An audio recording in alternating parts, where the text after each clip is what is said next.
அனைவருக்கும் வணக்கம். இன்னைக்கு நம்ம பார்க்க போற class 10 words without plural in English. plural form இல்லாம வரக்கூடிய 10 வார்த்தைகள் அதுதான் நம்ம இன்னைக்கு கிளாஸ்ல பார்க்க போறோம். 10 வார்த்தைகள் மட்டும் இல்ல, நிறைய வார்த்தைகள் இருக்கு. பட் இந்த கிளாஸ்ல நான் உங்களுக்கு ஒரு செலக்டிவா ஒரு 10 வார்த்தைகளை மட்டும் நான் கொடுத்துருக்கிறேன். ஸோ இந்த சைடு லெஃப்ட் சைடு உங்களுக்கு நான் எரர்ஸ் கொடுத்துருக்கிறேன், ரைட் சைடு நான் உங்களுக்கு கரெக்ட் யூசேஜ் கொடுத்துருக்கிறேன். அதில் ஃபர்ஸ்ட் ஒன் நம்ம பார்க்க போறது ஹோம் ஒர்க்ஸ். ஸோ நிறைய பேர் ஹோம் ஒர்க்ஸ் அப்படின்னு சொல்லி சொல்றாங்க. ஆனால் ஹோம் ஒர்க்ஸ் எஸ் வந்து ஆட் பண்ணக்கூடாது. ஒரு ஹோம்ஒர்க், நிறைய ஹோம்ஒர்க், என்ன ஹோம்ஒர்க் இருந்தாலும், எத்தனை ஹோம்ஒர்க் இருந்தாலும் நீங்கள் ஹோம் ஒர்க் மட்டும் தான் சொல்லணும், ஹோம் ஒர்க்ஸ் சொல்லக்கூடாது. ஸோ ஹோம் ஒர்க்ஸ் பதிலாக நீங்கள் வந்து ஹோம் ஒர்க் அப்படிங்கிறத நீங்கள் சொல்லணும். So error home works, right form, correct usage is home work. சரிங்களா? Second one feedbacks. இந்த ஃபீட்பேக்ஸ் ஃபார்ம், ஃபீட்பேக்ஸ் அப்படின்ட்டு நிறைய பேர் சொல்லி கேள்விப்பட்டதுனால இந்த வேர்டை நான் கொடுத்துருக்கிறேன்.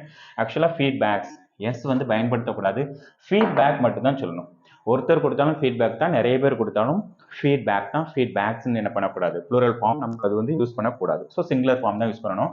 The next one is, this is very important, advisors. நிறைய பேர் சொல்லக்கூடியது அட்வைசர்ஸ் அப்படின்னு சொல்றாங்க. அட்வைசர்ஸ் சொல்லக்கூடாது, நீங்க அட்வைஸ் மட்டும் தான் சொல்லணும். ஆனால் இதுல எக்ஸெப்ஷன் என்ன அப்படின்னா, இந்த அட்வைசர்ஸ் வந்து போத் நவுன்லயும் வரும், வேர்ப்லயும் வரும். நீங்க இந்த அட்வைசர்ஸ் வந்து வேர்ப்ல நீங்க அட்வைசர்ஸ் எஸ் பயன்படுத்தி சொல்லலாம். For example, subject he, she and it. இந்த சப்ஜெக்ட் இருக்கு பாத்தீங்களா, இந்த subject simple present tense, simple present.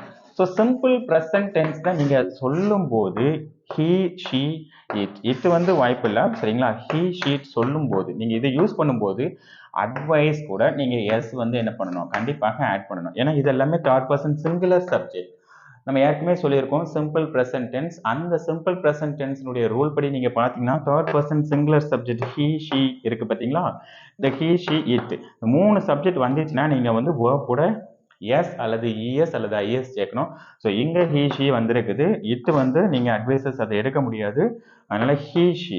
He அப்படின்னா ரவி, ராஜா யாராவது சொல்லலாம். ஷி அப்படிங்கும்போது ராணி, அந்த மாதிரி ஒரு கேர்ள் நேம் சொல்லலாம். சரிங்களா? ஸோ இந்த சப்ஜெக்ட் நீங்க எடுக்கும்போது அதை வேர்ப் ஃபார்ம், அட்வைஸ்ங்கிறத நீங்க வேர்ப் ஃபார்ம் யூஸ் பண்ணும்போது கண்டிப்பாக நீங்க எஸ் ஆட் பண்ண வேண்டும்.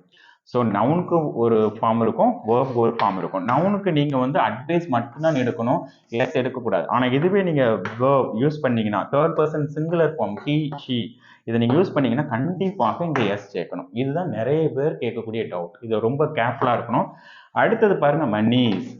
மணிஸ் நம்ம வந்து என்ன பண்ண மாட்டோம், யூஸ் பண்ண மாட்டோம். பட் இருந்தாலும் அது ஒரு வேர்டை நான் கொடுத்துருக்கிறேன். மணிஸ் யூஸ் பண்ண மாட்டோம், மணி மட்டும் தான் நம்ம என்ன பண்ணுவோம், யூஸ் பண்ணுவோம். சரிங்களா? அடுத்தது ஸ்வீட்ஸ் அண்ட் பிரெட்ஸ் ரெடியா இருக்குதா, பிரெட்ஸ்லாம் ரெடியா இருக்கா, பிரெட்ஸ் எல்லாம் ரெடியா இருக்குதா அப்படின்னு கேட்குறாங்க. ஆனால் பிரெட்ஸ்ன்னு சொல்லக்கூடாது, நீங்க வந்து பிரெட்டு மட்டும் தான் நீங்க என்ன பண்ணணும், சொல்ல வேண்டும். அடுத்தது நெக்ஸ்ட் ஒன் ஃபர்னிச்சர்ஸ். இது ரொம்பவே நிறைய கடைகளில் அவங்களுடைய அந்த டாப் போர்டில் என்ன பண்ணியிருக்கிறாங்கன்னா ஃபர்னிச்சர்ஸ் அப்படின்னு தான் என்ன பண்ணியிருக்காங்க, எழுதியிருக்கிறாங்க. சரிங்களா? ஃபர்னிச்சர்ஸ் எழுதவே கூடாது. ஒரு ஃபர்னிச்சர்னாலும் ஃபர்னிச்சர் தான், நிறைய ஃபர்னிச்சர் அப்படின்னாலும் ஃபர்னிச்சர் தான். ஸோ ஃபர்னிச்சருங்கிற வேர்டு தான் கரெக்ட். ஸோ இதில் நீங்கள் வந்து எஸ் ஃபார்ம் என்ன பண்ணக்கூடாது, நீங்கள் வந்து பயன்படுத்தக்கூடாது. So furnitures wrong, furniture is right. சரிங்களா? அதே மாதிரி ரிசர்ச்சர்ஸ், நிறைய ரிசர்ச்சர்ஸ் இருக்குது. ஆனால் பேசிக்காக நம்ம ரிசர்ச் தான் சொல்லுவோம், ஆனால் ரிசர்ச்சர்ஸ் நம்ம என்ன பண்ணக்கூடாது, சொல்லக்கூடாது. ரிசர்ச் அப்படிங்கிறத நீங்கள் என்ன பண்ணணும், சொல்லணும். சரிங்களா? அடுத்தது எவிடென்சஸ், நிறைய evidences, lot of evidences. Okay, so evidences நீங்கள் வந்து எஸ் என்ன பண்ணக்கூடாது, யூஸ் பண்ணக்கூடாது, எவிடன்ஸ் மட்டும் தான் யூஸ் பண்ணணும். So the next one is progresses. Progress மட்டும் தான் நீங்கள் என்ன பண்ணணும், யூஸ் பண்ணணும். ஸோ ப்ராக்ரஸஸ் நீங்கள் யூஸ் பண்ணக்கூடாது, சிங்குலர் அண்ட் ப்ளூரல் ஃபார்ம் ரெண்டுக்குமே நீங்கள் என்ன பண்ணிக்கணும், ப்ராக்ரஸ் மட்டும் தான் எடுக்கணும். Next one luggages.